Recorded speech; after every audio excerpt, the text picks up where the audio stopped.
Hello, dear soul. My name is Kate Harmony, and welcome to the Lightbeards Library. In today's journal entry, I want to talk about nostalgia. Yesterday, my husband and I were watching this YouTube channel called Canadian Time Capsule. It's just started, and they've started doing these little videos with footage from past decades, and kind of talking about how things, were pretty good back then, and so it's a time capsule of different decades. And so far, I think they've done some 60s, 70s, and 80s. They've not done any 90s. And for me, I mostly like my childhood memories mostly come from the 90s. So I'm kind of waiting for them to do a bit of a 90s thing. But we watched the 80s one, and that was good enough because that's kind of when my parents were, that's when I was born, and so kind of born into that 80s, Canada. So it was it got me thinking about nostalgia. So I just wanted to look it up in the dictionary as to what it is. So in the Oxford English Dictionary, it said, a sad feeling mixed with pleasure when you think of happy times in the past. It comes from the Greek nostos, which means return home, plus algos, meaning pain. So kind of a state of being homesick or feeling like wanting to return to that past state. And it's funny because we live in this, we live in kind of the myth that we tell ourselves of what's called the myth of perpetual progress. And it's, it says that, no, like as we progress, everything gets better, we get happier, it's like all the technological advances make life more wonderful and blah, blah, blah. But it's not true though, is it? Because I don't know about you, but it doesn't seem better than it used to be. I have this constant state of feeling nostalgic for, well, lots of different kind of times in the past, but even just nostalgia for kind of 10 years ago. But I think I looked this up because I was curious about there's what's called the World Happiness Report, and they started ranking countries based on, all the things. So in 2011, Canada ranked number 5 in the world. As of last year, 2024, it ranked number 18. Okay, so we're not actually happier than we used to be. So I'm trying to think about what it is that we can do to harness this our feeling of nostalgia for the past.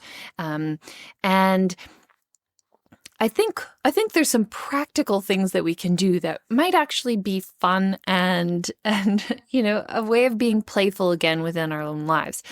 One, go and find some clothes at a retro shop that are, number one, pick the decade that you're most feeling nostalgia for. If you're older, you might be nostalgic for the 70s or the 60s. Although I suppose, I could choose to be nostalgic for the 60s and go and learn about the decade. But and for Gen Z, it could be that that you may need to pick a nostalgia of the 90s. It's kind of close enough to where the time that you grew up in that it's maybe still relatable. So perhaps the 90s could be a good place to start. So pick the decade and then go and find clothes at retro shops that are of that era, although maybe you want to watch some movies or TV shows from that era first to kind of get an idea of the style.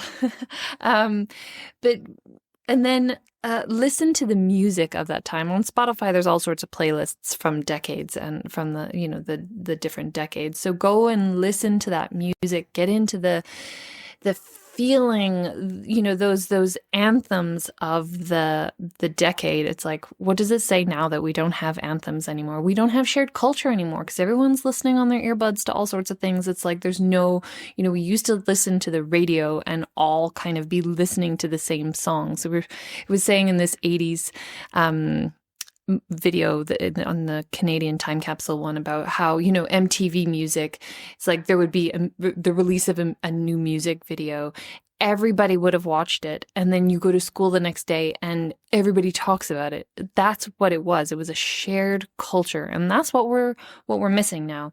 But anyway, and then I think most importantly is I think what we need to do is start looking at how they spent their time. And because time is life, right? That's our life. And we get to decide what we do with the time that we have to decide with. You might have a job and that's fine, but it's like the time that you're not at your job is yours to decide what to do with. So let's stop scrolling. Let's stop whatever. And let's start looking at how they used to live, because we can still capture that energy. Sunday night dinners, right? Have that with your family. Make a meal together and sit at the table together and eat it. We used to eat every dinner at the table, family dinner, non-negotiable. I don't know. Do families still do that? I don't know. But Sunday night dinner, make it a thing. Or Friday night pizza night and games. It's like, make that a thing. It's like if you watch Friends of the 90s, the TV show, it's like, what do? They get together as a group of friends in the coffee shop and they talk. There are no phones. They just talk about their lives, and they're constantly doing things together. It's like, why can't we do that again? And maybe write physical letters to friends. Find a friend who would like to write physical mail letters. Like, the postal system's a bit wonky these days, but that's fine. Send one. What else? Yeah.